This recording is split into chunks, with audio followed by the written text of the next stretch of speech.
Glue's dry, so let's round over the outside edges.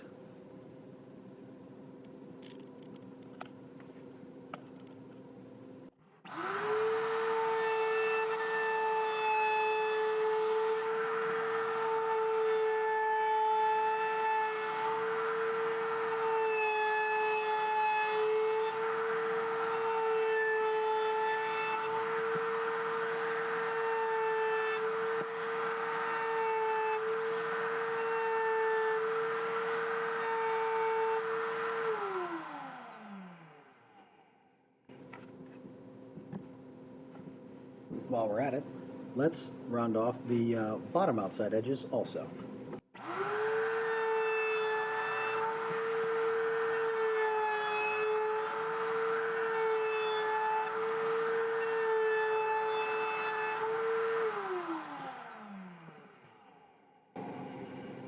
Now, in order to do the inside edges, we're not going to be able to just do that. We're going to need to take this bit out and put it in our handheld router. Some of the routers that we have a pin that you can press to lock down the bottom portion, and then use a wrench to tighten the top. The one that this bit was in requires 2 wrenches, one to lock down the lower portion, and we can set it there, and then loosen the upper portion.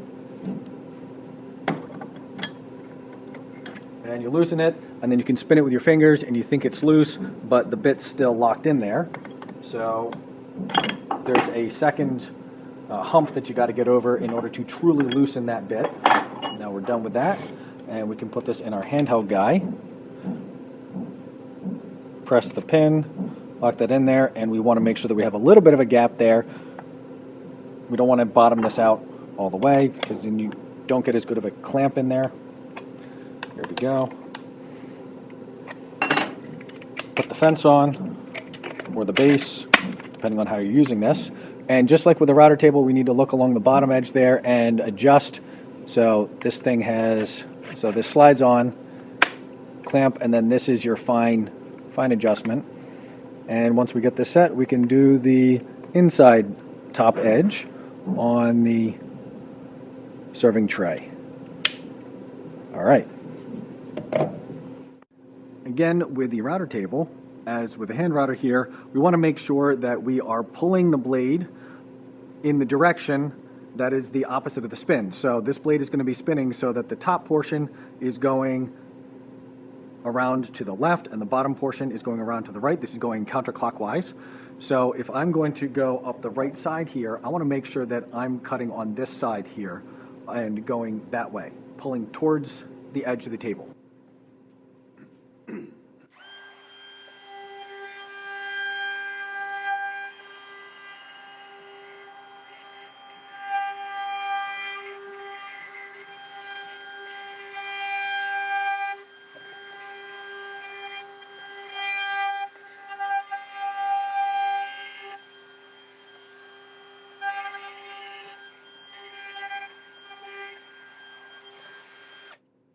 Because of our decorative swoops here, as I described them before, the roundover bit is not going to reach all the way into these corners, and it will leave them sharp. So what we can do is we can hit the corners with the file.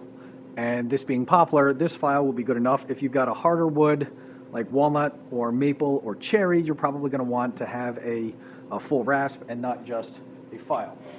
So we can get this guy and start.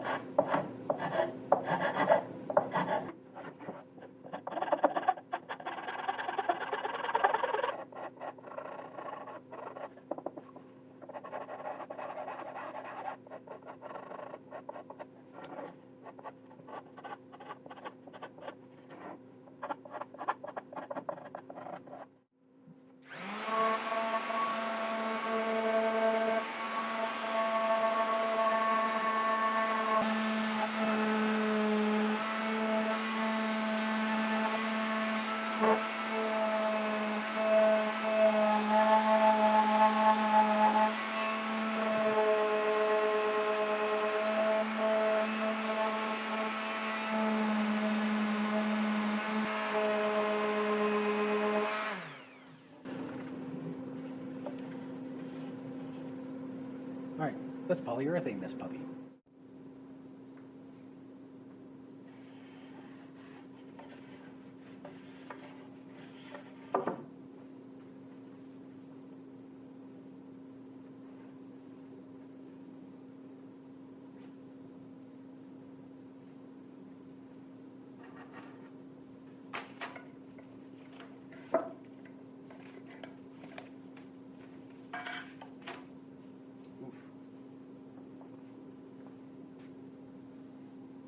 Can you see?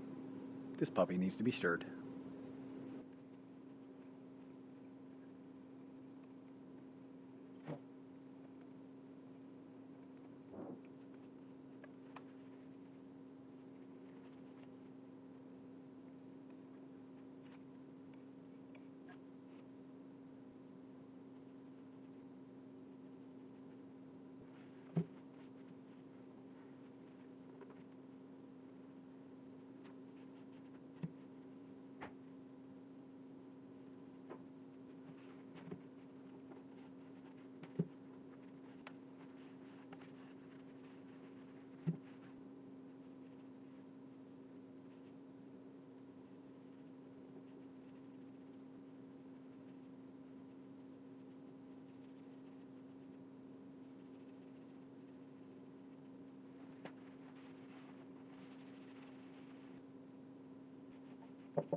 All right, this is dry.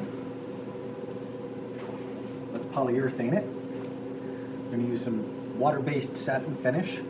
So we're going to cut this with some water. Cutting it with water will allow it to dry faster and it will be a smoother finish. So we need a little bit at a time.